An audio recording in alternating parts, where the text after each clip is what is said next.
pound.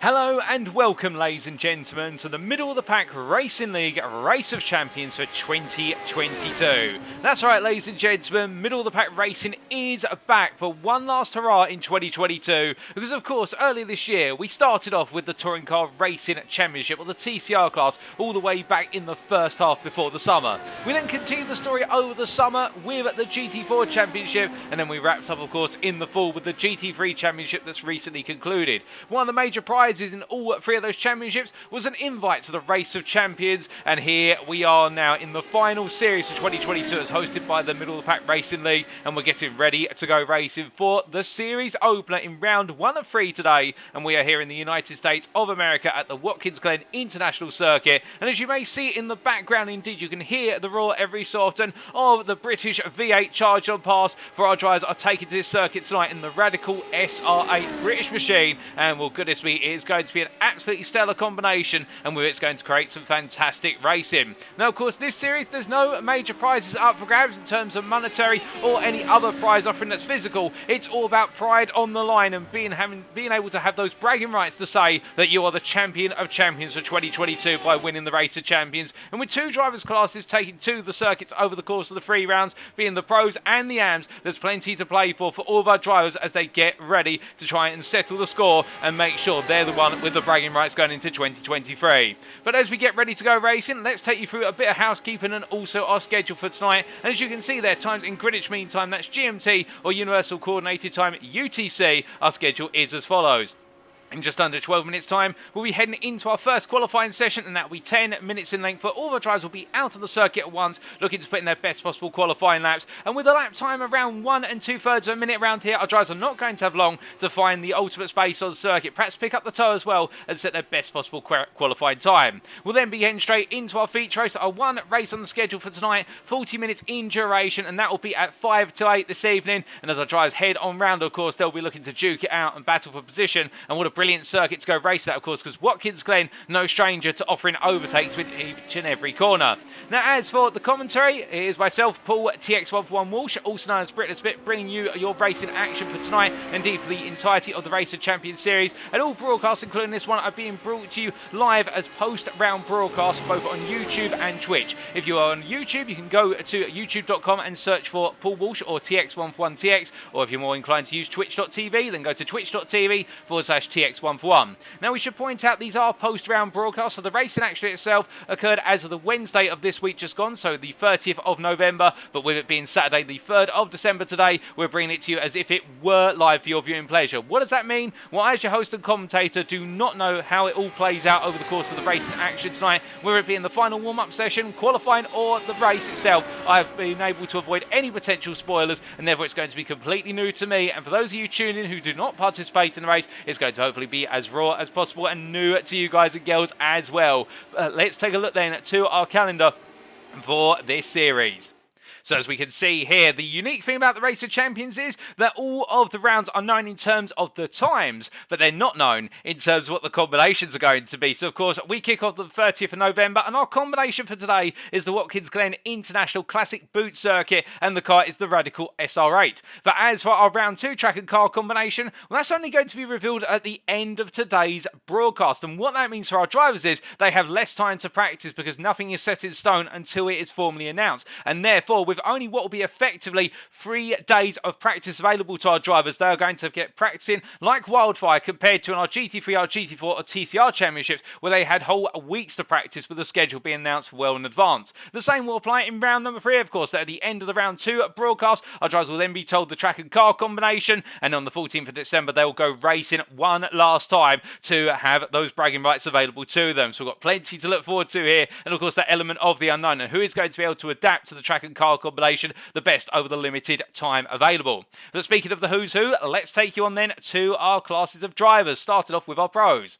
And as we can see here, we have 9 entrants in the pro class, and going from top to bottom there in terms of door number, we have, of course, Jerome Bajula as a feature and a major start in the GT4 Championship, and also a B4A into the TCR Championship. Let's not forget about what he's able to do in the GT4s, however, in the Porsche 718 Cayman Sport. We also have Francois Schink. Francois Schink, of course, racing in touring car class racing typically, but designed to take his craft here today into the Race of Champions. We also have in number 26 car will be John Wilding, a regular in the GT3 Championship, and we're looking forward to seeing how he gets on tonight, particularly in the car that has a similar amount of aerodynamic downforce to a GT3 and a lot of power to it. And then we have James Logsdon in the 42, and of course James Logsdon, one of the big names and big hitters in the GT3 Championship, and one of our deserved leaders all the way throughout the championship, and one of our winners. We then have Tanner Dibble in the number 69 car, and of course Tanner Dibble, a late star in the pro class of the GT3 Championship, really rising to prominence all the way to the end. James Logsdon, of course, racing in the Pro-Am class and being untouchable, and it was Tanner Dibble in the end who seemed to be untouchable right at the end of the championship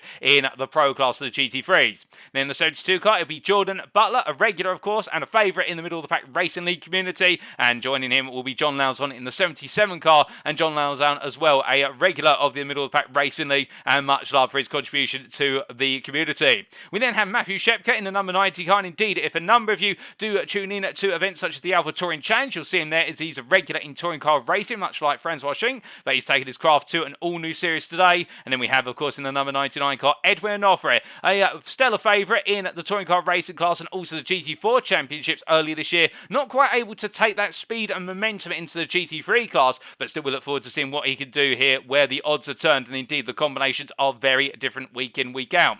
We then come on to our AM class, but actually before we do, the way you can tell pros in this series, they'll be denoted by green sashes on our timing tower, and we'll show you that on the live pictures very shortly. As for our AM class then, we have another 9 entrants here, and we can see all of them in the numbers 200 plus. So that's enabling you to differentiate between pros and AMs, with pros being 1 through to 99 and the AMs being 200 through to 299. And Lee Porter starts us off there in the 203 car, and of course Lee Porter, one of the regulars, and back in the administrators, the middle of the pack Racing League, and he'll be looking to apply his craft, as will Auguste Blondel there in the 204, and of course racing in all 3 championships over the course of the season, making appearances in all 3. We look forward to him coming back tonight. With Jesse Jameson Jr. there, of course, our AM champion in the GT3 Championship in the 213 car, and well, can he carry that momentum forward from the AM classification in the GT3s into the AM classification here? Adrian Fedorowski in the 222 car, of course, one of the rising stars in the AM class midway through the season, the GT3 Championship, and well, he wasn't quite able to make it in terms of bringing home the AM Championship crown, but still one to watch out for. He'll be hot on the heels of Jamison Jr., and then we have Fernando Takahashi in the 223, and Fernando Takahashi, of course, quite the following behind him does Fernando Takahashi have in Brazil in particular, and we've seen that time and time again on the broadcast chat, and we look forward to seeing how Takahashi can get on here,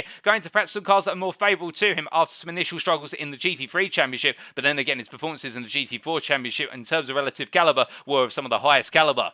Then the number 227 car would be Mark Senegal, one of our favourite AM drivers in terms of you guys and girls tuning in, indeed enjoying racing in the middle of the pack in the AM class, and we look forward to continuing to see if he can move a little bit forward from the middle of the pack and further up towards the front of the field. Albert Brand in the 241 car, and Albert Brand, of course, racing the TCR and the GT4 Championship and making a limited appearance in the GT3 Championship. Samuel Cran in the 260 car, or Sam Cran as he's known in short, and of course one of the major pace setters in the AM class, not able to bring home the AM GT3 Championship, making his debut midway through the season, but still taking it all the way to the end alongside Adrian Fedorowski and Jesse Jamison Jr. And then last but not least in the 271 car, it'll be Justin Braggon there, and we look forward to seeing how he gets on, given the fact that Braggon's been a part of all 3 series over the course of this year, and he's been putting in top 10 performances throughout. But looking from our drivers then, let's go on to our circuit for tonight. And as we said earlier, it's none other than the Watkins Glen International Circuit, and we are running the classic boot layout. And as you can see from the circuit map provided to us by simracingwiki.com, thank you to them as always for their brilliant circuit maps. And well, this circuit consists of a combination of 11 corners, but the key thing that's missing here is the bus stop chicane that would normally connect turns 4 and 5 there as our drivers make their way along the opening straight. But instead, they'll be going all the way up to the highest possible speed in the run into turn number 5, and as they make their way through the outer loop and down into the chute, they're going to be carrying so much of the speed, it's going to be out who's bravest on the brakes and able to carry that momentum forward. But we get ahead of ourselves here. The key thing about the Watkins Glen International circuit is it's all about straight line speed and cambered corners. The idea being you want to carry as much speed into the corner, get to that corner apex, and have the bravery to get back on full throttle as early as possible to carry the speed up to the next corner. This is a true powerhouse of a circuit. And when you're running in radical SR8s with 430 horsepower and a V8 engine, you want to deploy that power as regularly as possible when the car's only 680 kilograms in weight. And what that means is these cars will fly around this circuit. And particularly as our drivers make their way through turn 1 and all the way up through the S's of turns 2, 3 and 4, they're going to be reaching speeds in excess of 140 miles an hour as they head into the braking zone for turn 5, and as they make their way downhill through 5, through shoot corner into turn 6, and go through the boot section, they'll come into toe corner at turn number 7, where it's so high in camber at turn number 7, our drivers will be braking at about the 75 metre to 50 metre mark, depending on how brave they are, and as they come through the hairpin at turn number 7 onto the back straight, they'll head into hill corner at turn number 8, downhill braking all the way before they make their way uphill into turn number 9 to rejoin the classical layout and make the way through 10 and 11 to complete the lap and start it all over again. That is going to be a major change, that I'm certain. And well, coming on to our rules for today, of course we can't go racing without rules. We do have some slightly different rules for the Race of Champions in round number 1. Firstly, in terms of setup, this is a fixed setup race where drivers are running the iRacing Watkins Glen setup, the predetermined setup as provided by iRacing themselves, the company that of course is the simulator that we run this series on. Now in terms of car fuel loads, they've been restricted to 32%, and in the feature race, as is per tradition, we'll see the race start under a manual double fold rolling start with the formation being held up to the green flag. Each driver has 3 fast repairs available, and a driver shall receive a drive field penalty if they accumulate 18 or more instant points, and after that it'll be every 10. There are no mandatory pit stop requirements, so if drivers choose to come into the pits to get on fuel, that's entirely up to them whether they choose to fuel save or alternatively go flat out. It's entirely at the driver's discretion, and there will be an independent steward monitoring the race instance in case a safety car needs to be deployed for a major incident. And given the fact this circuit's very tight through the S's, on lap number 1 we could see some major incidents indeed, and the safety car may be deployed up to 2 times if needed. So we may see up to 2 safety cars, and the safety car of course will bunch the field back together and get everybody underway racing as soon as possible when it's safe to do so. Now, we are going to be running our traditional point scoring format, whereby there'll be maximum points for the win in each class, and then the points will drop down. We'll also see bonus points for the fastest lap and also the pole position lap in qualifying within the class. But additional bonus points shall be awarded to the AM class's podium finishers, and that'll be 3 points for first, 2 for second, and 1 for third. And that's based on feedback from our drivers and also viewers going through the GT3 Championship. They just wanted to see a few more points going to our AM winners for the simple reason to give them a little bit more motivation to push even harder if they haven't got a motivation enough as is. But indeed that is only going to tighten the run of the field in the AM class, you can be certain. But that's enough rules, regulations and everything in between. We head back to our pictures here at trackside, and well, as our drivers make the way on around here, we do see Tanner Dibble right now making his way in the run up towards turn number 5 for DNA Motorsports, and currently the fastest driver in this final practice session with 1.5 minutes to go as he makes his way on down and around through turn 5 and up towards turn number 6, and indeed perhaps one of the favourites in terms of competing in the Race of Champions, for the simple reason he had so much pace right towards the end of the GT3 Championship. And well, you could argue that perhaps Jason Landry was also a major contender in terms of pace, but the differential in the end was that Jason Landry with 2 car swaps and also just not quite able to find the run of form he had right at the start of the season with those car swaps. It was the difference that saw Tanner Dibble really able to breeze off into the distance in terms of points. But to be fair, his peers tried to keep him honest as much as possible, but particularly in the season finale at Fuji Speedway, we saw Tanner Dibble run off into the distance and pick up that all-important championship win.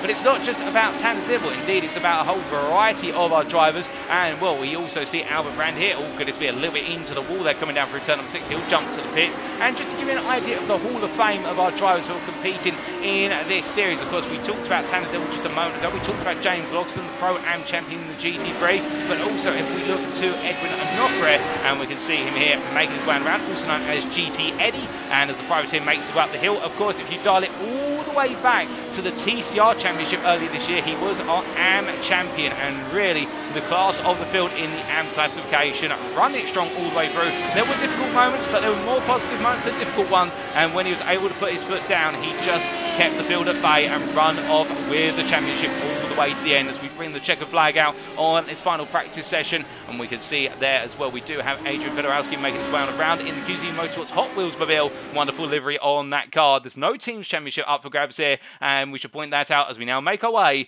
into the qualifying session. Now remember, typically we have seen the field split. We've had the AMs go out first and the pros after, but in this qualifying session, everybody is out of the circuit at the same time, and as they get ready to go here, who is going to be our opening pole sitter in each of the classes? Well, here comes James Logston from Team Bearpoke, and of course the American in the 42 car. He needs no introduction in terms of his pace. GT3 Pro-Am champion for this year, very fast driver throughout, and really determined to take one to the rest of his pros. So of course now there's no Pro-Am classification for this race of champions, there's only pros and AMs, and therefore he's going to have to prove a point to the pros who have carried over their pro status from earlier this year that he belongs in amongst them. As you can see him tearing his way down the asphalt up towards turn number 5, but as he heads on through, we also look to Francois Schenk, and you can see Francois Schenk here in the number 18 car, making his way around in the pro class, and in those traditional purple colours. I believe he may be throwing those colours in there as a tribute to Beaver Buzz Energy, a team he races for in other series, as he makes his way on down the ramp through turn at number 6. And as he comes on through, we do look to John Lauzon as he makes his way around. Of course, John Lauzon, we should not forget about the fact that he was the GT4 Pro Champion early this year, as he makes his way on through the right-hander of what is turn number 7 through toe, and down toward hill he goes. And can he take the graph from the GT4, which is quite a low downforce car, of course, road cars with a rear wing, and find a way to deliver in the radical SR8 today? Well, my gut feeling says yes, he's going to do quite well here, but of course time will only tell. And as he makes his way in to the left-hander at turn number 9, of course, Justin Braggan was, we see Justin Braggan making his way out of the pit lane. Justin Braggan was your GT4 AM champion earlier this year, and he'll be looking much like John Lauzon to take those GT4 skills and qualities and apply them to the 3 different car choices over the course of this race of champions. Those are the accolades of our respective drivers. I think we've covered everybody, and now as we head into this qualifying session and go a little bit deeper on in, some drivers are already going on to their opening flying laps, including John Lauzon himself, and we're just going to give it one more lap for our drivers to get their tyres up to temperature and those brakes up to temperature before we ride on board and give you a reference lap. But what are our drivers going to be focusing on here in qualifying?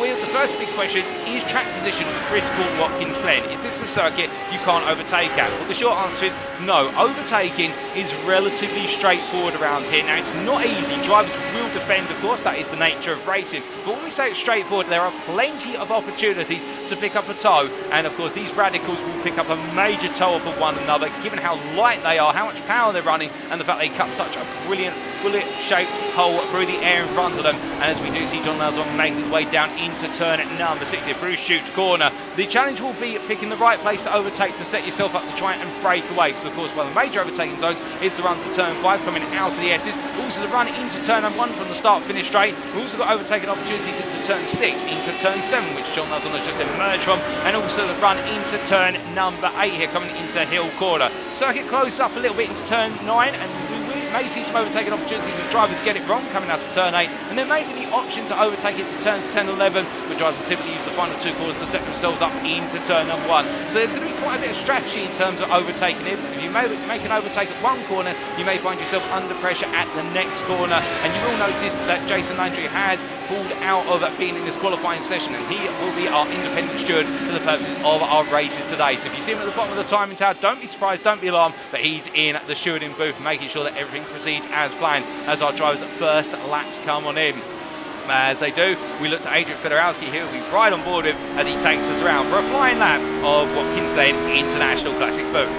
As he makes his way down towards turn number 1, then setting his first flying lap of the session, heads into the right hand here, looking for his brake mark on the left hand side, braking about 150 metres from quarter apex, using plenty of apex curve. Car goes a little bit deep, but he carries the momentum on through, and now up the hill through the SC goes, completely flat out here as he heads on up, and you notice this is a 6-speed gearbox with a manual shifter, and that is a sequential shifter as he makes his way through turn number 4, and as he comes on through now on to the long straight that takes you up to turn number 5, and here we'll see our drivers reach maximum speed as he comes out onto the straight at 147 miles an hour, above 150 now he goes, he gets ready to go into the braking zone, got to look for his brake marker, and braking at approximately what is about 150 metres from corner apex, trail braking in 4th gear, he dropped down to it, now get back up to 5th gear as he heads down towards Chute Corner, onto the brakes here about 75 metres, coming down 1 gear, coming down another gear to 3rd gear, and powering out here as he collects the apex curve and heading down towards Toe Corner.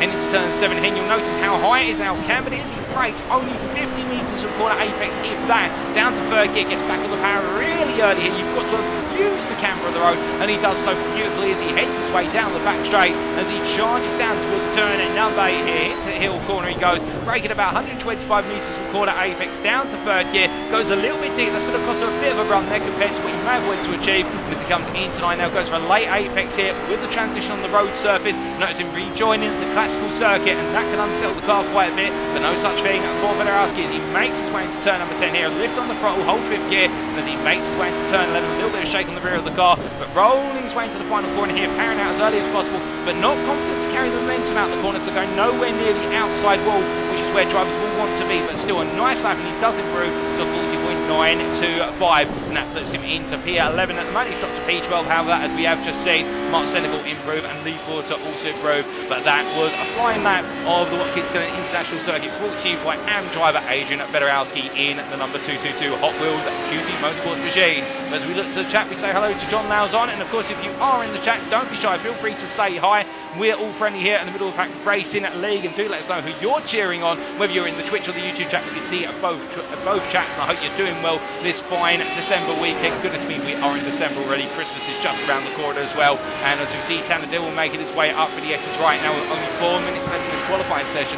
Alarmingly, he is not the fastest in the Pro class or anywhere near the fastest. He is currently 5 tenths off of John Lauzon's provisional pole lap. Of course, we do have the big question with regards to the laps of our drivers and whether they are valid. Of course, we can't see invalidated laps until the grid is set. That's the limitation on the iRacing replay file. But we're going to assume all the laps stand currently. Oh, goodness me, as I believe that is Jerome Bajulas who's got it wrong there, and he's going to have to turn it around. In fact, he's had to jump to the pits. He's had a spin coming out of turn at number 5, and there we go with Matt Shepka making his way out of the pit lane as well. He's had to reset to the pits, so a number of drivers having difficulty there, but I think that was Bajulas with a major spin, and well, Edmund Offren being on making his way down the run towards turn at number 5 as we say hello to Saiga there in at the YouTube chat saying whoa Adrian, and enjoying that onboard lap with Adrian Federowski, no doubt. As meanwhile we see an Offren continue to make his way through turn number 5 here, and only P10 overall, and right now that's not where you want to be. That would put him effectively P7 in the Pro class. He drops to P11 with Federowski going a little bit faster, but right now the man on the mission is John Lauzon here. He is 1.5 tenths up on Jordan Butler as he makes his way down the run towards turn number 5. And as he heads along the straightway here, you'll notice that Shink and also Shepka behind, both in the tow as they head through into turn number 5 through the outer loop. And the thing is here, with the draft being so powerful on the straightaways and the straightaways being so extended, that picking up a bit of a tow, that's not a bad thing necessarily, particularly as well, given how light these cars are and the fact they do not have too much aero over the front end. These cars are not prone to being washed out as aggressively in the dirty air of another machine compared to say a GT3, and therefore you will see some drivers decide to really hug the rear of another driver all the way around the lap. Of course, that has its own risk, which is to get too close to the driver in front and they make a mistake, you may have to abort your laps. It's risk versus reward. But right now, Jordan Butler has jumped up into provisional pole at 38.940. That's overall and the Pro classification. Meanwhile, your AM pole sitter currently is this man, Lee Porter, as he makes his way into turn number 7, going through tow corner here, and currently pole sitter in the AM class by only 300ths over Justin Bragan, who's on an outlap at the moment, as we say hello to Jason Landry in at the YouTube chat, who's enjoying the sounds of those V8 engines, indeed beautiful engines. And for a little bit of context, this car manufactured by Radical Sports, as we see there, oh goodness me, and Lee Porter losing the rear of the car and locking up under brake, coming out the corner. Another driver going into, I think that was Mark Senegal, who we had just briefly cut away, and he's jumped to the pit lane, but a number of drivers getting it wrong, and that goes to show you how hard they're pushing right now in this qualifying session. But meanwhile, we can see here Jemison Jr. still needing to find quite a bit of time, as he is currently P16 and 3 seconds off of the overall pole lap, and in terms of the relative to the pole lap in the AM class, he is currently 2.2 seconds off. But these cars being an evolution of the Radical Sports SR3, the original Radical Sports car, the difference being whereas the Radical SR3 has what is a 2.3 litre Ford EcoBoost engine, that engine's been swapped out for a 2.7 litre V8. Still the same configuration otherwise in terms of the 6-speed gearbox and also the V8, also not V8, the mid-engine rear-wheel drive drivetrain being in the car, but otherwise it is a massive boost engine, the horsepower practically being doubled to 430 horsepower here as we see Jemison making his way through turn number 1 onto his final qualifying lap here, and we're going to ride on board as he takes us around to see if he can improve there as he runs his way up the hill. And I think running a livery dedicated to the US Army that you can see on the side of his helmet, US Army Esports, of course the US Army Esports team doing a huge number of racing events, over the course of this year and every year to help raise awareness for the US Army and also to raise support for veterans in the United States. But as he makes his way down into the braking zone here for turn number 5, a veteran of our series for this year, a veteran of the middle of the pack racing and league community in general, can Jemison Jr. find a better lap? He goes very deep there and almost onto the grass and the wall, coming out to turn number 5 as he heads down into turn 6, coming out to left hand here, definitely right on the ragged edge there as he makes his way now up towards turn number 7, and as he comes on through the right hand, having to balance that cross with third gear. The car understeering now, he tries to carry a lot of speed but puts the throttle down too early and it causes the car to drift away as he now makes his way down towards turn number 8, but heading into the braking zone here. Can he redeem the lap as he comes on down and around? Well, it's been a difficult lap so far. 3 yellow sectors mean he has not improved, but can he improve in the final part of the lap? Well, let's just listen in as he heads to the end of it.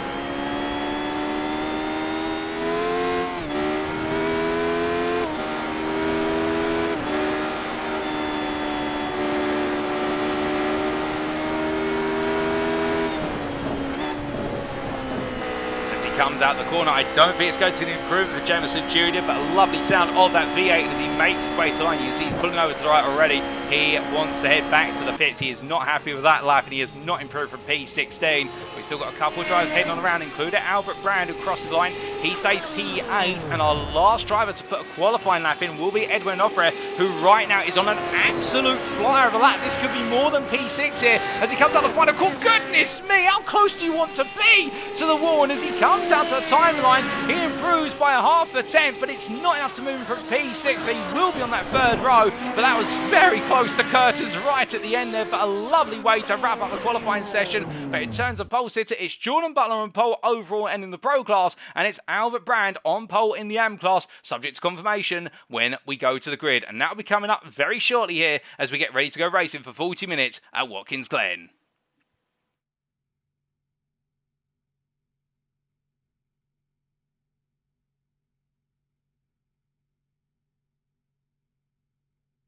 And as we do just briefly wait a little bit longer for the transition over here, which should be occurring within the next minute or so, given how close it's been in qualifying, and we can see that Jordan Butler really, if that lap stands, putting himself clear from the field, but everybody else very close together. The P2 through to P11 being separated by 1 second. Well, that goes to show how close it's going to be in the race we can expect, given the tightness of the field. But Jordan Butler finding a magic lap out there and definitely perfecting the art of the radical SR8 around the Watkins Glen circuit. But of course, that's qualifying. It's a single lap, and now we come onto the race and we come on to the grid. So this is how they line up for round number 1 of the Race of Champions for 2022, brought to you by Middle of the Pack Racing League. Jordan Butler taking pole position overall in the pro class, ahead of Tanner Dibble from DNA Motorsports. The 2 DNA Motorsports drivers start on the front row, and I'm sure they'll go toe-to-toe for bragging rights within the team and also overall today. On row number 2, it's John Lauzon from Blue Flag Motorsports, the Canadian being joined by Team Bear Poach James Logston in 4th place, and then Franz Washing and Edwin Offred, the 2 pros, make up row number 3. Then we have Jerome Bajulas in P7. He finishes off the leading group of pros with Lee Porter, the AM pole sitter, in P8 there for Middle of the Pack Racing. On row number 5, we have the 2 AMs of Justin Bragg and Albert Brand, both privateers, with row number 6 being made up of fellow AMs, Adrian Fedorowski for QZ Motorsports and August Blondel, the privateer there. And then on row at number 7, we can see Mark Senegal and Fernando Takahashi, the 2 AM drivers, with Samuel Cran and Jesse Jemison Jr. both having difficult qualifying sessions. The best they could achieve was P15, P16. Then behind them, we have the 2 pros, Matt Shepka from Torque Steer Racing and Jason Landry. But of course, Jason Landry not participating in this as he is in the independent race stewarding booth. But that is the gridding process underway at the moment. And that is the grid, ladies and gentlemen. So it'll be 17 drivers who take to the grid today. Shepka from the rear, but you can imagine he'll be looking to cut his way through as soon as possible. And as we do look to the blimp camera here, it will be a rolling start which leads all the way up to the green flag. Double file formation it will be, as dictated by Jordan Butler, but it is definitely going to be a close-knit race from start to finish. And as we get ready to go racing here, No more than 30 seconds until our drivers are told it's time to make the way to the start-finish line. And the question will be, can this man, Jordan Butler, after separating himself from the field by 0.3 of a second in qualifying, can he continue that theme in the race, or will he find himself come unstuck, given the fact it's one thing to put in an absolutely superb lap, it's an entirely different challenge to make a breakaway at Watkins Glen. And the same applying for Lee Porter, of course, taking the AM pole position,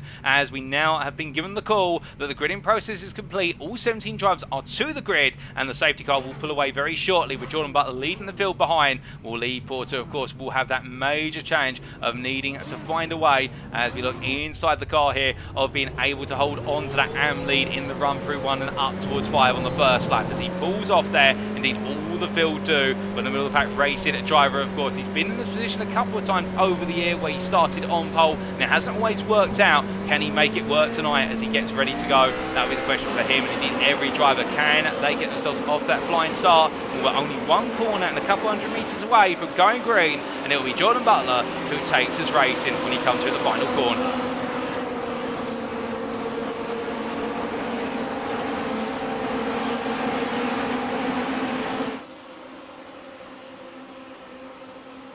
And it's lights out, and away we go for the season opener of the Race of Champions 2022, and Jordan Butler gets a great start. But look at John Lauzon and Tanner Dibble, with John Lauzon on the inside here into turn number 1. Lock-ups further back there, and that's Gus Blondell in particular locking up the front right brake. He's gone deep and wide. Oh, goodness, been Adrian Fedorowski involved in an immediate smash there with, I believe, unless I'm mistaken, that was Jameson Jr. also getting caught up, and also Samuel Cram being caught in the mix there. The three AM drivers coming together rather rapidly, but meanwhile they roar their way down onto towards turn number 5 for the first time of asking. We can see here up front, it is becoming a scramble. We've got 2x2 in the top fight for P1 through to P6, and as Butler holds on, Tanner Dibble tries to go around the outside with Logster trying to go for the same thing here, but on the inside into turn 5, he gets it, Dibble goes deep, and as he does, so James Logster be able to get the move around the outside into turn 6? I don't think so, but Francois Schick as well making a reasonable start, holding ground, not gaining, not losing, as they make the way out of turn 6 and down towards 7, but as they do, now they start to settle down into line astern as they break the way to toe corner. Through 7 they go, and Francois Schick is staying very close and glued to the back of John Lauzon as they finally get those tyres up to temperature. The brakes are starting to warm up once again now, and this means that the drivers will start to feel a bit more confidence, and this is where who can pounce early as they break the way down to hill corner. Onto the anchors they go, no change at the moment, but meanwhile Gus Blondell once again locking up that front right brake. The car just not stopping comfortably for him as he almost looks to the move on Samuel Cram, but can't quite find it. And as they come through the left-hander at turn number 9, he loses the rear of the car, and well, he's going to stop the car there. That's very unfortunate, and well, drivers coming on through. Fortunately, he's in the middle of the road, and now he can turn it on around. But meanwhile, we look from the back of the field to the front of the field once again, and after one lap, well, goodness me, it's been an absolutely ferocious open lap, but it is Jordan Butler who leads ahead of Tanner Dibble P2, James Hodgson P3, John Lauzon P4, and Francois Schick completing the top 5. Top 3 starting to break away here as they make their way into turn number 1, but you can see then John Lauzon in P4 forming the next set of drivers, and Francois Schick right behind him. Jerome Magellan's in P6, we see going wide there. I believe that was Fernando Takahashi going slightly deep as they come up through the S's once again. Lee Porter in P7, followed Justin Brackett in P8, who chases after Lee Porter still. Lee Porter making the critical start and holding position as they charge their way through turn number 4 once more. And as they come down, you can see here Tanner Dibble trying to go on the outside, trying to get the run round the outside of Jordan Butler in the battle for P1. Now this is where Jordan Butler's got to have commitment and faith that the car's going to be able to stop on the inside. And as they come down the ramp, you can see that Dibble trying to look for that outside run, but instead James Logson sneaks up the inside, but he's now on the outside as they battle side by side. Down into turn number 6 they go, and as they make the way off the brakes and back onto the power, it's all about who's going to have the space to run. And as they run on down, they give one over just about enough space. James Logson can't quite make it work, however. He has to back out into turn number 7 as they come through the right-hander. As they make the way up the hill and onto the crest, we can see a little bit further back that Edwin Offra here with a difficult start. He's already lost 4 places since the start of the race after the difficulties into turn number 1 where everybody concertinaed together, and now he's trying to make a recovery drive, but chasing after Fernando Takahashi as he makes his way into turn number 9 as he comes through the right hand. Sorry, turn number 8 I should say, hill corner. Now they come towards turn number 9 as they come through a left-hander here. You see Onofre not right now going on the push and the pounce. instead of waiting to try and strike back a little bit later. And I wonder if some drivers here, perhaps conscious of doing a little bit of fuel saving just in case they can't make it to the end on the single tank of fuel they've been given. They'll have to come into the pits. We'll have to wait and see if any pit stops are required beyond those who picked up damage. As we see it, lose in the rear very slightly, then just catching the car. That could have been far worse if he had caught it in time. Well caught that man as he drops down to P11, releasing Albert Brand, who was the driver who ran wide from turn number 1 earlier, and Brand now able to pick it back up once again. But as he comes through in turn number P10 right now through turn number 1, currently running in what is P4 in the AM class. He's a little way off of Fernando Tagashi, who's running in P3 in the AMs and well behind Justin Bragan and Lee Porter. But meanwhile, we can see here Edwin Offred tried to hold on versus Samuel Crown as Grand looks at the move. He can't quite find it at the moment. Instead, he has to tuck in behind as they come through turn number 4, and as they make the way down the straightaway here, 4 minutes complete, still plenty of time to go. Well, with plenty of time to go, you would think these guys are battling for the very end of the race already right up front, given how much they've exchanged places or tried to, as James Logston here tries to hold off John Lauzon, who's right behind him right now. As you can see, they slide their way off the brakes through shoot corner and down towards toe they go again. And as they do, you see Dibble Butler have broken away a little bit now, and they're focusing more, I think, on trying to extend that advantage and turn it into a 2-horse fight all the way to the finish. But as they brawl the way out to 7 and down towards 8, of course, any minor battles or any minor mistakes could really upset that momentum and bring everybody back together. And right now, Butler and Dibble are not far enough away to be able to think they're safe. As Logston there almost loses it into turn number 8, just put a brief touch of the grass on the rear left-hand tyre, and that was enough to unsettle the car. And of course, these radicals so sensitive to a tap of the grass. As meanwhile, Edwin Nofre having a spin at turn at number 8 and sitting on the inside. He's had to stop the car, and right now we can see that Cedric was trying to come through the AM driver, but he can't quite find it, as right now Edwin Nofre not having the race that he'd like to have started the race of champions off with, but of course there's plenty of time to go, and it only takes one safety car to bunch the ball up and create new opportunities. But as they make their way through the final corner here and carry on, we do look from them to Fernando Tagashi, who battle side by side here with Albert Brand. Brand on the inside, he makes the move. Can he make it stick? Well, of course, now the change will be as we ride on board here with the Brazilian and Tagashi. Can Brand hold on to the momentum, given now it's a long run and it's flat out all the way through the S's and up towards turn at number 5 into the outer loop, and already Tagashi getting close. He's had to back off a little bit there, however, because of the overspeed he was getting in the run through 3 into 4, and now we will see just how much speed he's going to pick up here. He gets closer and closer, of course. Brand holding the inside line as they look to battle their way into turn 5. Dibbles ahead of Butler further up the road. Onto the brakes they go into 5. Brand goes deep there. He understeers a little bit under braking. Tagashi meanwhile goes to the cutback, and Brand loses the rear of the car, and Brand goes round, and that is a disaster. Albert Brand, thankfully, he's only taken to the grass. He's been able to restore the car as Karan goes up the inside into turn number 6, and he'll take every advantage he can get as they make the way through 6 and down towards 7 once again. Onto the brakes these two go, and I think right now Albert Brand will be thanking himself that he did not collect the wheels. He goes even deeper into turn number 7. I think he needs a bit of time to get the dirt off of the tyres and bring it back up to comfort levels. Meanwhile, we look back up front and we see, oh goodness me, and that's James Logston who's gone round at turn number 8. And well, I'm not quite sure how that happened. I think there might have been a little bit of an altercation with John Lauzon based on the angle of the car into the corner. Alternatively, Francois Schenk, but we've caught the end of it, and the Team Bearpoke driver has had a nightmare moment at turn number 8, and that has definitely upset the rhythm. But meanwhile, we look a little bit further up the road to Francois Schenk here now, who now sits in P4 and is trying to hold off Jerome Bajulaz. And Bajulaz, after making a very gradual start, he's gained 2 places overall, and he's pressing on here in the hunt for P4. Now, we do have one retirement from this race. That is Jesse Jameson Jr., unfortunately, retiring due to a technical issue with the car. So we will not be seeing him take to the circuit again today. And we hope to see, well, we won't be the same car, of course. We look forward to seeing him return in round number 2 in a week's time. But Jerome Gillas then making the move on Schenk as they make the way through turn number 4 and down towards 5 they charge as they head on through James Logston into the pit lane with damage to the car. So definitely with that spin, there's either flat spun or tyre. There was some contact that he's getting repaired. But meanwhile, we can see here Bajulaz versus Schenk, and also Lee Porter up the inside. And Lee Porter now, the AM driver, we want a bit more than just running as an AM driver. He wants to take some pro scalps as well as they make the way out of 5 and down towards 6. And Francois Schenk can be very wary of that as they come down through the left-hander and heading it up towards toe once again. But of course for Lee Porter here, is he biting off more than he can chew, as the saying goes, given that Justin Bragan is not too far behind. Now for Lee Porter, he will want to put a pro between himself and Bragan for the simple reason it gives him a buffer, but he loses the car and he just catches it to Lee Porter there and just pushing a little bit too much coming out of turn number 7, but that could have been far, far worse. And in the end, it's just a little bit of a bruise to his pride and a place lost as a result as he makes his way out of turn number 8 and up towards 9. But Fernando Takahashi looking just off at 1.2 seconds back. Will be looking at this and thinking, if I keep this up, I'll be gaining places gradually at a rate of attrition. But as they make the way out of 9 and up towards 10, we now have a new AM leader in the form of Justin Bragan here, who runs in P6 overall as he makes way for the final corner and to complete his 5th lap turn under race conditions. But of course we've got plenty of time to go. We're not even a quarter of the way and the race in action continues to come in spades. They make the way down towards turn number 1, and once again further back we do have Edwin Offra here chasing after Samuel Cran, the pro driver right now, trying to pick his way through the AMs one by one. He's definitely going to have to do this gradually, given the way the field is gradually spaced now, and we do see a couple of seconds gap between each battling pair or each battling group now, and that means that for an Offra the chances and the opportunities become slimmer and slimmer, because he has to try and work with the AM drivers in front of him as well, not to lose any further time in the hunt of the packs in front.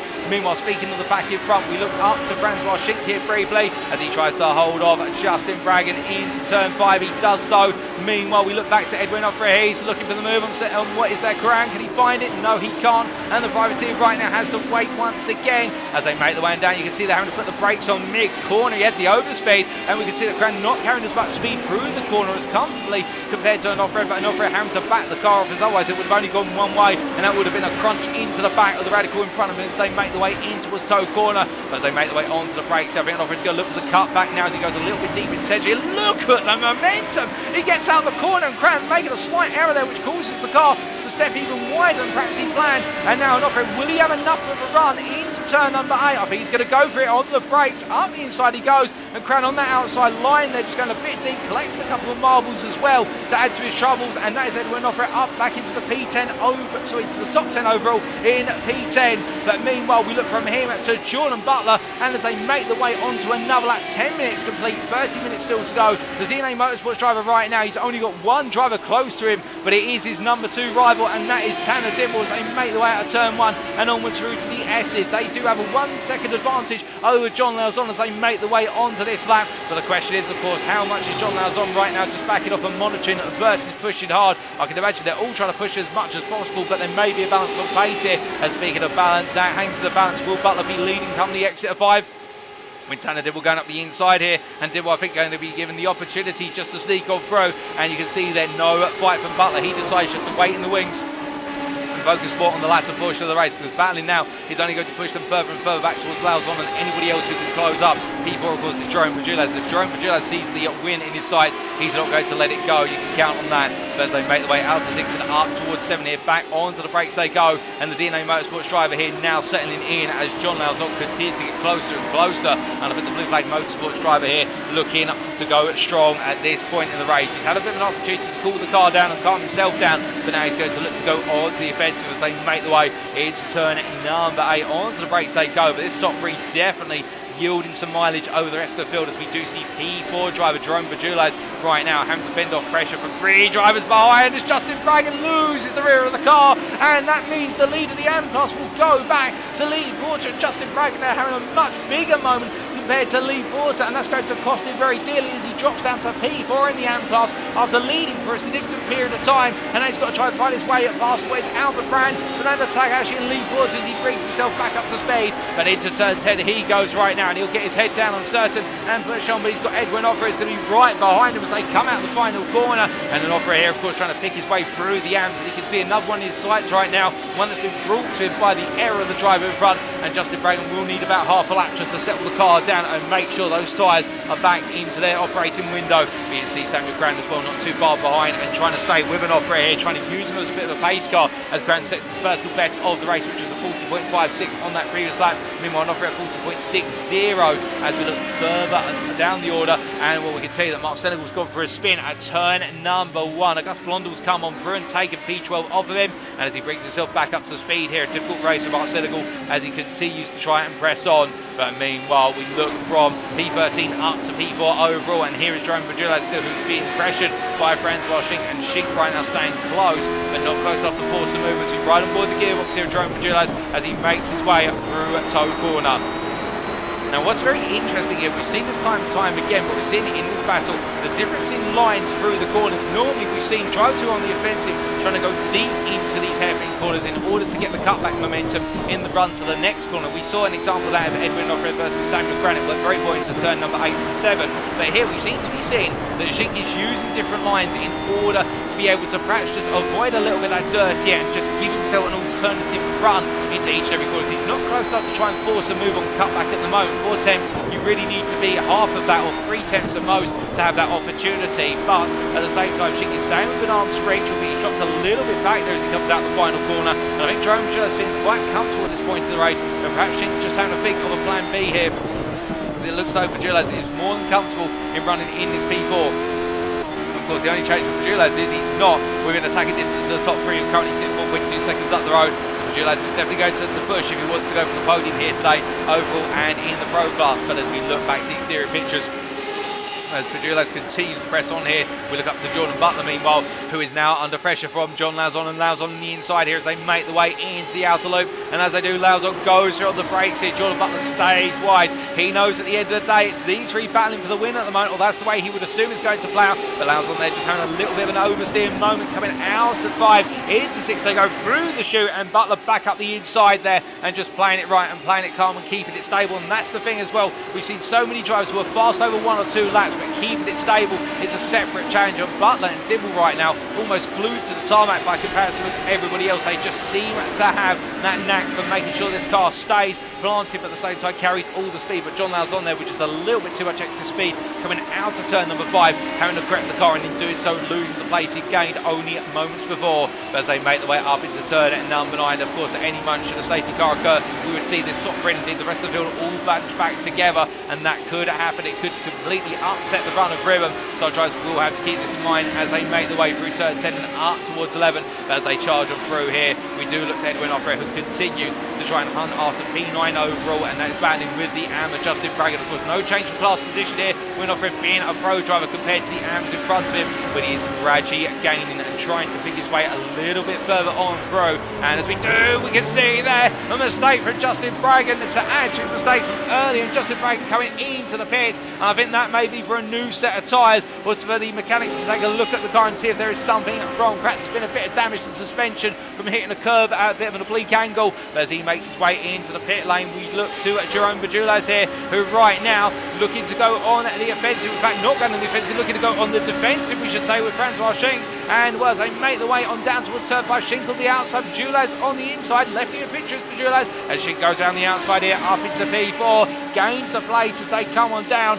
And unfortunately, we have had another retirement in the form of Adrian Fedorowski, who has retired from the race. We've had 2 retirements so far, both in the AM classes, Adrian Fedorowski and Jesse Jameson Jr. But out of the 17 who started, 15 remain, and as they do, still plenty of racing to come, as we see Jerome Bajulas now having to try and put Francois Zink on the back foot. And Francois Zink joins us in the YouTube chat there, saying having steering damage from the contact with the spun car earlier on. Well, for a driver with steering damage right now, Francois, you're definitely making that radical point very well in a straight line and looking fast indeed. But as our drivers make the way down into turn at number 8 here, Bajulas, I think, will be looking at this and thinking, okay, I've got to come back a bit later on. It's not all over yet. We're not even halfway, although our drivers are nearing the halfway point of this race. And whilst there's still plenty of time to go, now they might want to start upping the tempo or thinking about the wider picture of this race and in terms of getting ready for those moves later on. But as we can see here, the battle for P4 raging on. We look to Albert Brand here, who's got an off-rare a little bit further behind him. But firstly, it's Takahashi he's battling with, and getting up the inside there for Takahashi for P7, and that is a P2 in the AM class. A nice move there by Albert Brand up into turn number 10. And as they make the way past our camera here on the start finish straight and heading down towards turn at number 1, onto the brakes they go, and Takahashi not able to find a move back at the moment. But you can definitely imagine the Brazilian here will be waiting, and in fact, as we ride on board, of course, now you have an opportunity, being within 3 tenths as they enter the S's. This is more than attacking distance as they make the way up towards turn number 5. It's a long way to go, and Takahashi timing this perfectly because he's picked up the overspeed as he emerges from turn number 4. You can see already Brand going defensive here, and Takahashi peels on out to go to the outside. And as they make the way in the long charge in towards the braking zone, side by side they go over the crest and down into the dip, and Brand defends the inside, and Takahashi just not quite able to carry enough momentum around the outside. Of course, he's putting the pressure on Brand there to carry all that speed and go down into turn 6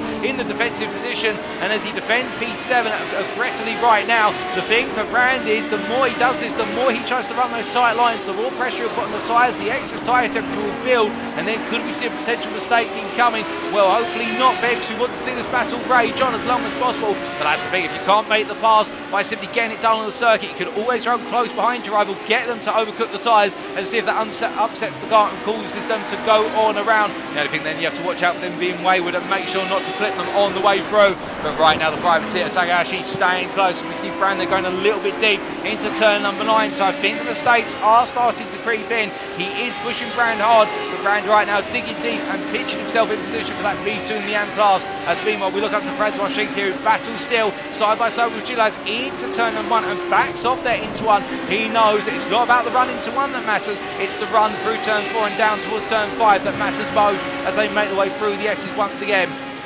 As they charge away up the hill this time, you can see Pagula is actually gaining 4.5 tenths here in the run as they now head onto the straightaway. And the thing with that 4.5 tenths, that is a sizable advantage, which is not going to be pulled down because these cars are effectively hitting the right top end of their maximum speed as they make the way on down the straight. They can't go too much faster with the rear wing they're running, and as they make the way into the braking zone here, Pagula holds off for now with 3 tenths advantage, but he carries a lot of speed in there, but he connects a very late apex. And look at the momentum as they come on through there and now head down into a shoot corner. It looks as though it's poetry in motion for Jerome Bajulaz, and to be fair, if anybody can make a car look absolutely smooth, it is this man in the number 9 car as he makes his way into the braking zone for turn number 7. But as he comes up for a look at my commentary box window, Auguste Blondel into the pit lane.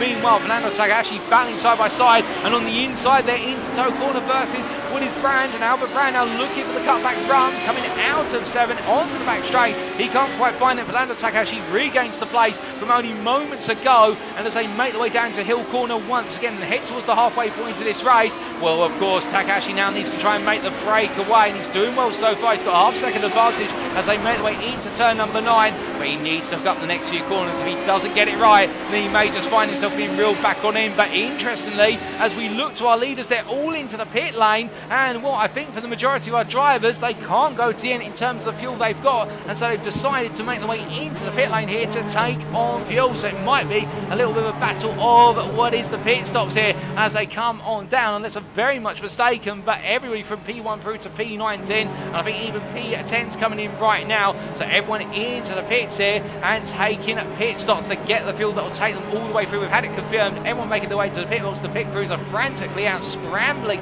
to get fuel into the cars, and this is only going to complicate matters as we hear that Justin Bragan has had to jump to the pits, and that's going to put him a lap down on the field, as it is for Albert Brand as well. But indeed it is pit stop season here as they make the way on out, and as they do, well, it is Tanner Dibble comes on through, and well, we can't quite catch the pit box here from the blimp camera, but Tanner Dibble leads as he emerges in the 21st minute, and as he comes on out here, John Lauzon falls to 1.6 seconds back, and that is a very fast pit stop for Tanner Dibble. Jordan Butler, meanwhile, even further back, 3.8 seconds, and that goes to show you how hard they have been pushing and who's got enough fuel, or who had been saving fuel, should we say, in order to be able to jump ahead in terms of pit stops. So Tanner Dibble is now your leader ahead of John Lauzon and Jordan Butler, with Jerome Bajulaz meanwhile in P4, and he has returned to P4 since coming into the pits and back out ahead of Francois Schenk, who right now sits 1.5 seconds behind, as we see Schenk making his way through turn number 5 and down towards 6. In fact, we've got yellow flags out. I think there might be a safety car at the start-finish line at the moment, as we see those yellow flags waving on these digital flag boards, and that is going to bunch the field together when they come around to the start-finish line next time out. So we are definitely going to see a regrouping of the field, I suspect, and in doing so, the race is only going to intensify when we get the race resumption as the safety car peels on in. But right now, indeed, our drivers are running to a defined pace here, and Tanner Dibble leading our drivers right now to catch up to the safety car, which I think is on the start-finish line. But as they make the way on around, this is definitely an unexpected turn, but I think it is for the instance that occurred for Albert Brand and Justin Bragan in terms of the fact they have found themselves a lap down, and well, with the instance they've had, and also a number of drivers having to go for repairs. Also, I think for a lot of drivers, the unexpected fuel stop, that's what a safety car has been called out, but primarily for what's happened to Brand and Bragan, as we're hearing that Albert Brand has had to retire due to technical issues, unfortunately. It's only Justin Bragan right now who is still in the pit lane and having the car repaired after it was jumped to the pit lane. But indeed, as the drivers make the way into the start-finish straight here,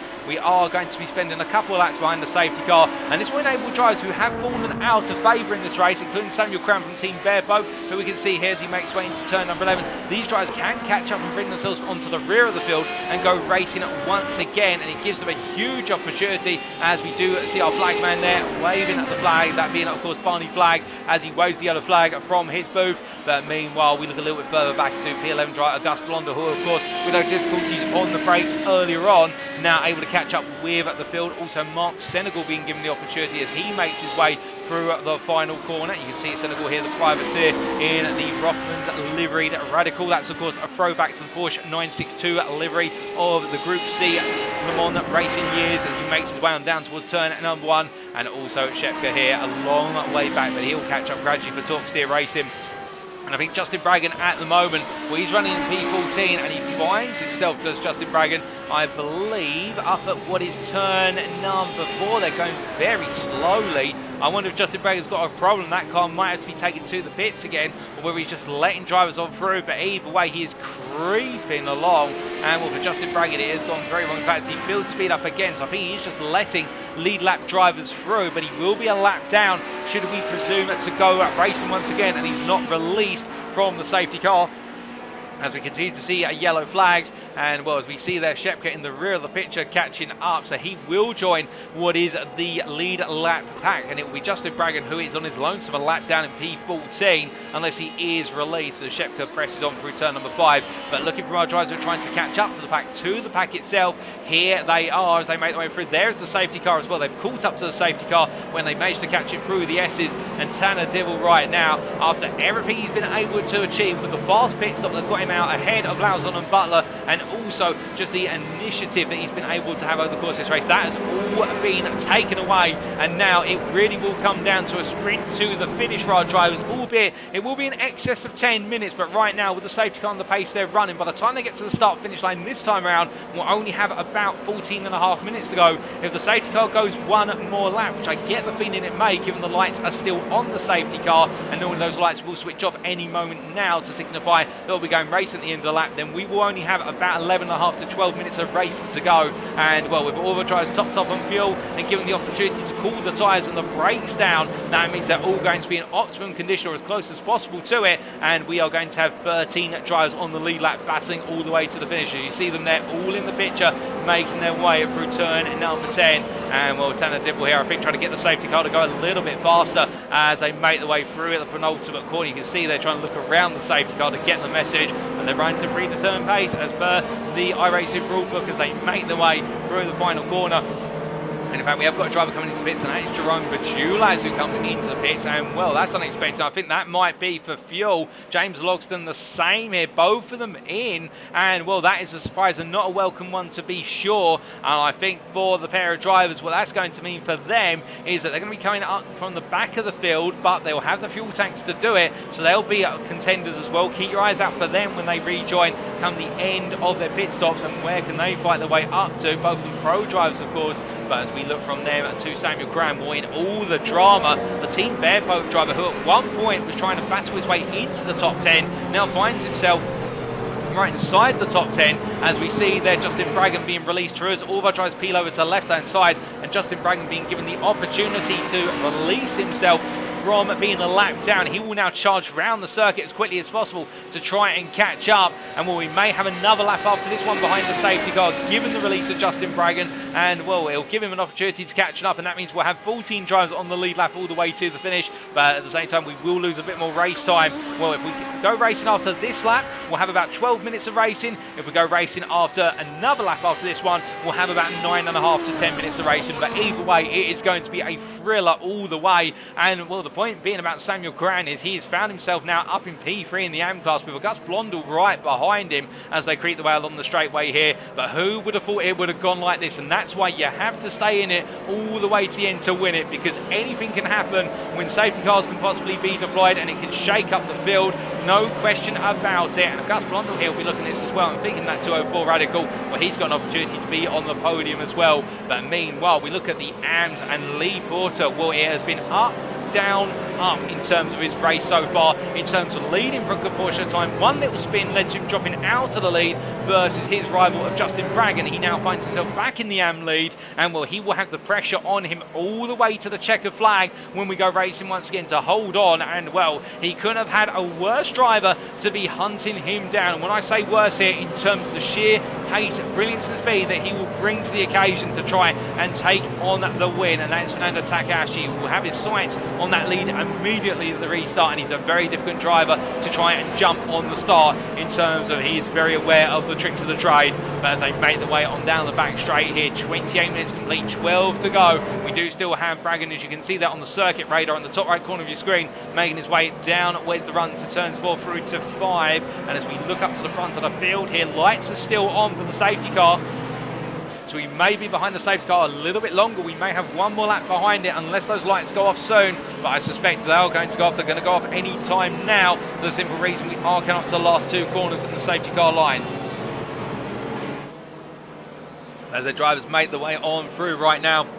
No signs of the safety car light coming off, so I think we are going to have one more lap behind the safety car as they make their way out to 10 and up towards 11 here. And of course for Tanner Dibble, he'll be grateful for every lap we spend behind the safety car. Of course you don't want to win a race behind the safety car, you want to win it fair and square on circuit, but if you can have those laps brought down slightly by being behind the safety cars, we do spend one more lap behind it. And I think after this lap we will definitely be going racing once again, given the fact that Braggon's making his way through turn number 9 right now and up towards 10, so he will be on the pack come at the end of this lap. Well now, and you can see the safety car light is off, so after this lap we will be going racing, that is confirmed. But the point being, the less laps to race, then the less pressure on you as the leader. But of course it only takes one misplaced start off for John Lauzon to catch his rival out, and that's something that Lauzon has been good at doing. We've seen that over the course of the championships this year. He's able to capitalise, he's smart with the craft. Indeed, what can he do from that P2? And he's also got Jordan Butler to worry about. And Butler, of course, DNA Motorsports driver, much like Tanner Dibble. I think the two DNA Motorsports drivers would love to make it a 1-2, but of course they'll battle for the win. But they'd like to clear Lauzon and then run off into the distance before contesting that win. Well, will it be that way or will it be different as they make the way through turns 2, 3 and 4? And as they come past the stationary camera, of course, avoiding going over the curb in this time, but next time when they come past the camera here, they'll definitely be going at full pelt, I can promise you that. And you can see at the rear of the picture, Justin Braggon has caught up to the field right now, and as we do ride on board here with the privateer, I think he will be breathing a sigh of relief, for the simple reason at one point it looked like he was going to be at least one lap down on the field. Now he's back on the back of the field, and whilst you don't want to be at the back in the last of the runners, at the same time he'll be very pleased with the fact, as he does take to the grass there very briefly, and I think just trying to get himself all set up in the car. I think he'll be glad about the fact he'll have the opportunity to go racing on the lead lap like everybody else for the remainder of the race. But as we can see there, time continued to tick down, and well, 9.5 minutes remaining at the moment. I think we may only have 8 minutes by the time we do get to the start finish line here, so our estimate was a little bit out. But as we look to the middle of the field here, I think some drivers getting a little bit impatient and deciding to take some of the cones out there. They'll be placed back by the marshals once all the drivers have cleared turns 5 and 6. Those cones of course there to demark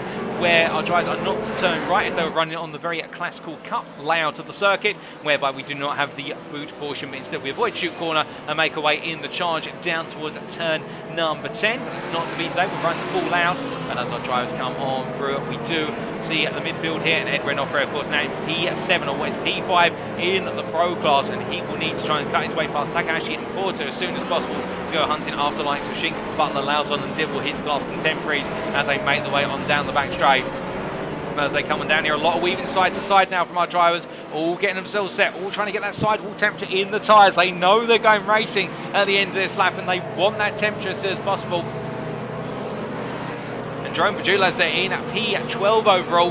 Well, he's currently in what is P7 in the Pro class, and he's got a lot of pace at his fingertips. Can he find a way on through?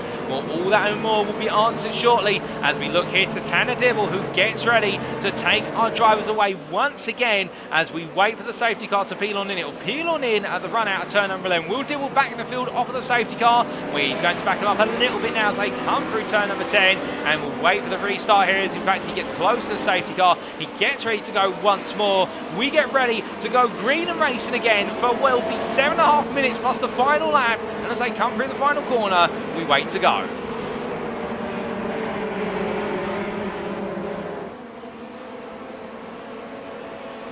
And it's away we go once again as it's green flag and Tanner Dibble solve the start here as they make their way down towards turn number 1. As they head into the braking zone, Lauzon looks around the outside, he's going for it but he can't find it. Meanwhile, Francois Schick here on the offensive versus Butler early on, and as they come through, everyone makes it through turn number 1 despite the slow transition into the fast pace. But as they make their way up the hill, you can see Dibble under huge pressure here as they come through the S's into turn 4. They go side by side in the long run through, and as all the drivers come charging on through, it's the mad scramble in the midfield as well. It's the battle, a three-way battle for P8 there. Also P9 between Bragg and Logston and Padula as they head down to the braking zone. But as they head onto the brakes here, we look at the front and Dibble gets ahead of Lauzon. He holds on but he goes deep. Lauzon cuts back on the inside as they head down into shoot corner. Lauzon trying to hold around the outside here, but he hasn't got the space to turn in. He has to give the position to what is Dibble as they come on down, but Lauzon will now have the run on the inside down into turn number 7, and this is the important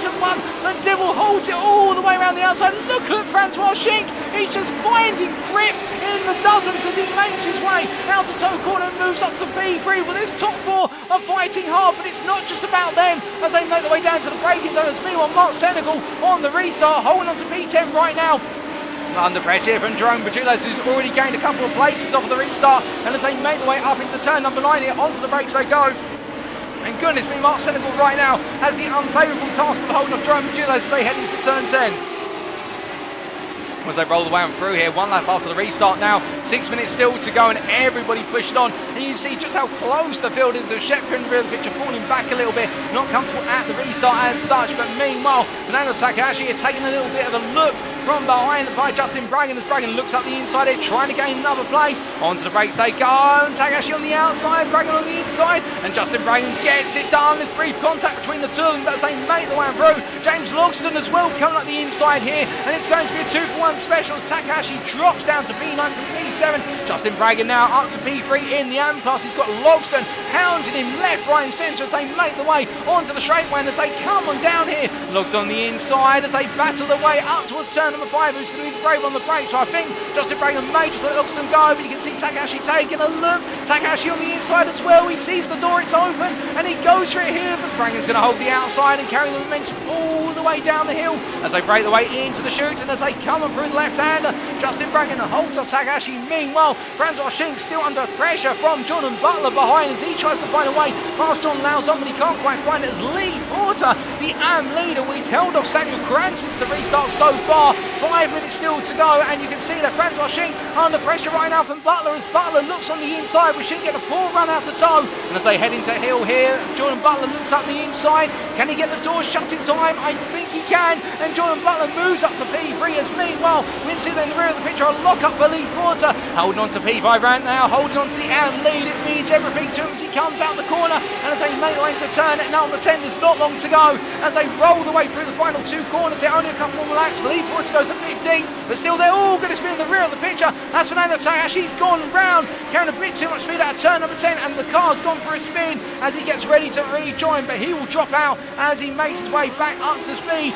Meanwhile, Samuel Cran here, well, he's got the pressure of Logston behind him. Of course, both drivers from Team Bearpoke, and right now Logston wants to come on through, but at the same time Cran wants to come through and chase down Lee Porter, and that's the challenge here, of course, as we see that James Logston looking once, looking twice, but he can't quite find. I think trying to get the message through to Cran, look, let me go, I'm faster than you, but I don't think Cran's listening as they make the way onto the straightaway, and as they come on down, you can see Braggan just behind, and Braggan's got the opportunity here to try and sneak on through as they go 3 wide into turn 5. Braggan on the inside, Cran in the middle, and Logston on the outside. They head through turn number 5, and do they find a way on through? Well, Justin Braggan definitely finds one place. He moves up to P7 ahead of Cran, but meanwhile Logston carries the momentum through and makes it to P6, but Justin Braggan then capitalising on the opportunity and getting ahead of the Samuel Cran in the battle for P2 in the AM class. But of course now they've got a pro between themselves and the AM leader Lee Porter as they make their way through toe corner once again. As they come charging through the right hand, and we look to John Lauzon here in the leaders, and Tanner Dibble right now holding on. John Lauzon under a bit of pressure from Jordan Butler as they roll the way through turn number 8 and up towards 9. As they come through the right hander and up towards the left turn 9, you can see how Dibble just able to maintain a enough of a gap to feel confident, to feel safe compared to his rivals behind. I think that might just be it in terms of if Dibble carries up this momentum. I don't think Lauzon's going to have an opportunity here. Instead, he's going to have to focus more and more on Butler, pressuring him all the way to the end. And also keep in mind, Francois Schick is not too far behind, and he wants an opportunity at this as well as they make the way down the straightaway here and onto another lap. What will be their penultimate lap? They go onto lap number 20 under race conditions. Meanwhile, further back, James Logston here chasing after Lee Porter. And Logston, of course, really trying to gain as much ground as he can to go hunting after the top four, who are his pro peers. Meanwhile, Lee Porter in front of him, different class, but he still wants the overall position as they make the way through the S's and on towards the straightaway. And as they come on through, Shepka, meanwhile, off camera, has found his way past the Gus Blondo, who's had a spin. But meanwhile, James Logston here, where he's under a bit of pressure from Braggon, who's trying to battle him side by side as they make the way out towards turn number 5. And Justin Braggon here really wants to close up to the back of Lee Porter. He's going to try and go all the way round. Can he find it? I don't think so. And Logston carries the momentum on through. But meanwhile, we can see that Jordan Butler with a slowdown, I believe, coming out to the S's. He's had to take it. The DNA Motorsports driver, he's dropped to P4. He's released the top three. And now he finds himself under pressure from Lee Porter and also James Logston behind. And that is a surprise to be sure. Not a welcome one for DNA Motorsports as the number 72 driver here losing out in battle for the podium places right now. But of course, they got one more lap after this, and could it go another way as they make the way down into Hill Corner? Onto the brakes they go, and you can see behind there Justin Braggon still being pressured, and Jerome Bajulaz pushing Samuel Crown as they make the way through Hill and up towards 9. As they head up the hill here, Jerome Bajulaz looking around the outside of Crown. He can't quite find it at the moment. He's going to go deep here, but he'll go for the cutback run out of 9. He's got to try and find that grip. He does just about find it as they make the way into turn number 10. And as they roll the way through the left-hander here, they start to make their way onto the final lap. White flag is out, and as they come charging on through, here is your race leader, and right now one lap stands between him and victory here in round number 1. Meanwhile, Justin Braggon's found his way past Lee Porter, and Lee Porter, I think, with a mistake at the final corner off camera, and it's all unfolded for the middle of the pack racing driver here. As you can see, Crown goes round the outside, and now it looks like Vigilantes is going to do the same, and it's all come down to one corner for Lee Porter. Can he find his way on back on this final lap? It's going to be so tough for him to do so, but one mistake has cost him so dearly, and right now he has risen like a phoenix from the ashes. It's Justin Braggon who leads in the AM class. They make the way down the straight up towards turn number 5. Meanwhile, Samuel Cran, who's in P2 in the AM class here, he has got to deal with the fact that he has Bajulaz on his inside. As Jerome Bajulaz goes to the move, he gets it now. Can Lee Porter find his way on? Bruce Cran gets a little bit of snap over still on the exit of turn number 5 into the braking zone for 6 they go, and around the outside Lee Porter tries to go, but has he overcooked it? I think he has, as they make the way out of the corner. He's not alongside anymore. Into 7 they go, but no change. Meanwhile, as they make the way through the corner, in fact the Crown goes deep, and Lee Porter's going to look for the run as they make the way down the back straight, heading down towards Hill Corner. Well, Lee Porter right now, he's looking on the inside, he's going to give it everything he can. Onto the brakes they go, but he can't quite find it. And up front here is Tanner Dibble, who as he makes his way through turn number 9 has only got 2 more corners to go, and he's broken away from John Lauzon. He's got Francois Schick to deal with.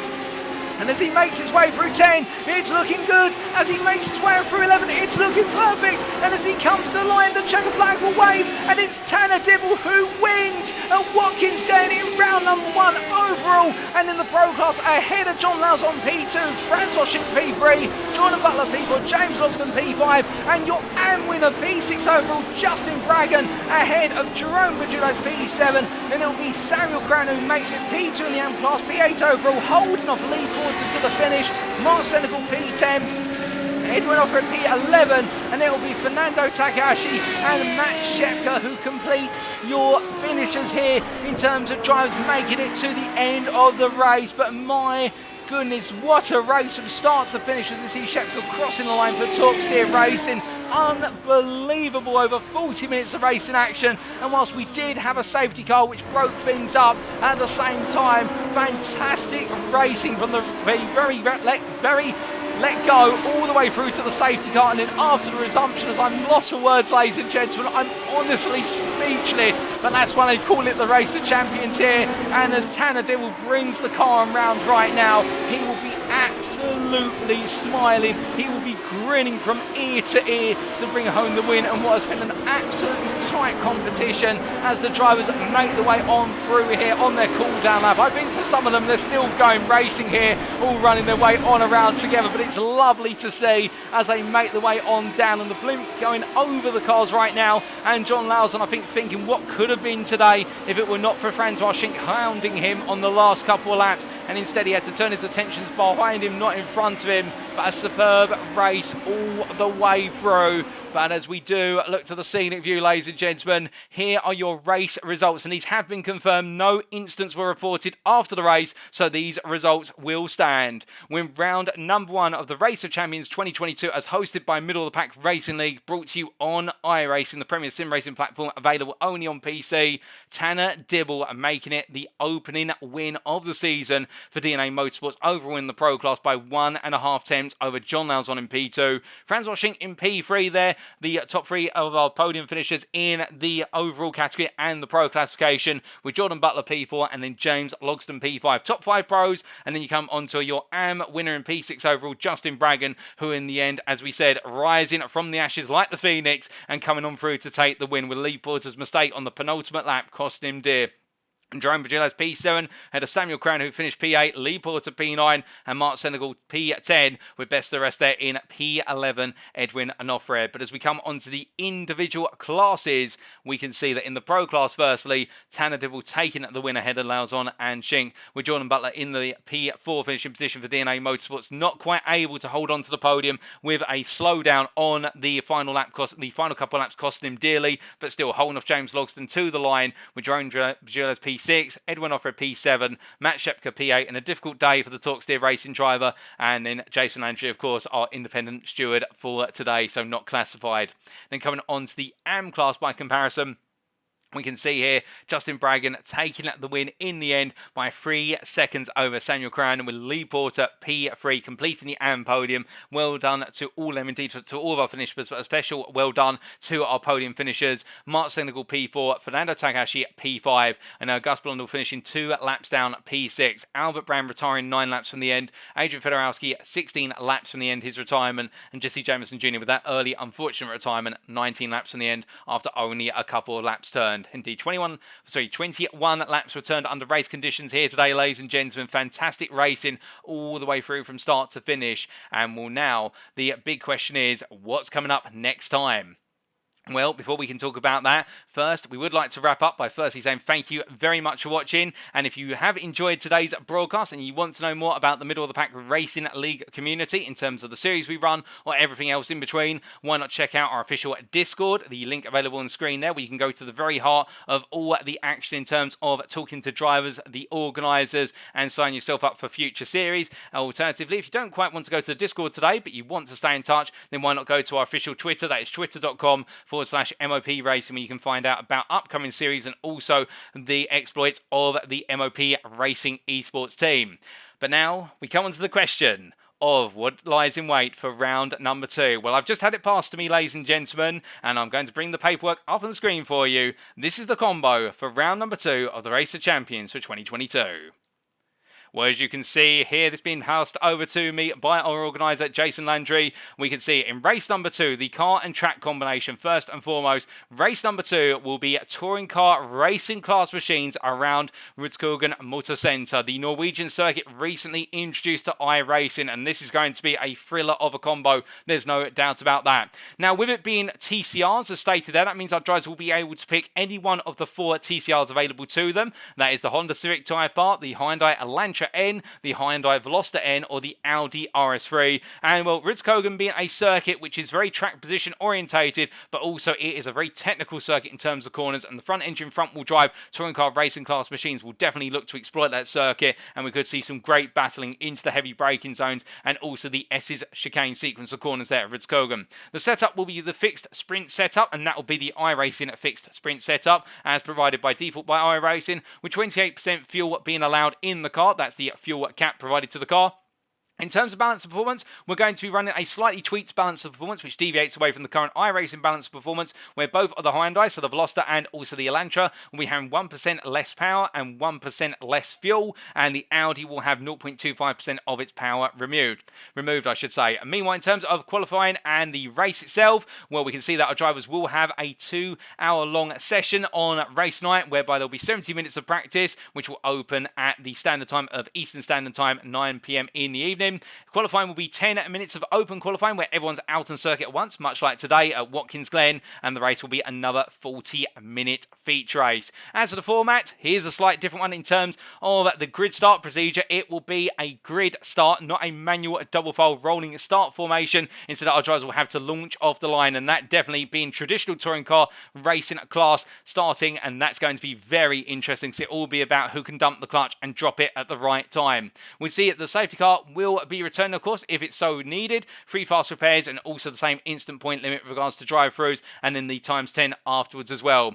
And then the rest of the details there just carry on with regards to the Race of Champions series as a whole, so we won't go into those, but that is the combination for round number 2 in a week's time. It will be touring car racing class cars around Rudskogen Motor Centre in Norway. So with that, ladies and gentlemen, we say thank you for tuning in, for we have been the Middle of the Pack Racing League. I've been your host and commentator, Paul TX141 Walsh. Remember, we will be back with the round 2 broadcast, not in the week when our drivers go racing on what is Wednesday the 7th of December, but it will be my apologies there, getting ahead of my words. We will be back on what is Saturday the 10th of December 2022 for the post-round broadcast, bring it to you as if it were live. But until then, have a great rest of your weekend. Remember to stay safe, stay well, stay smiling, but most importantly, remember to stay on track.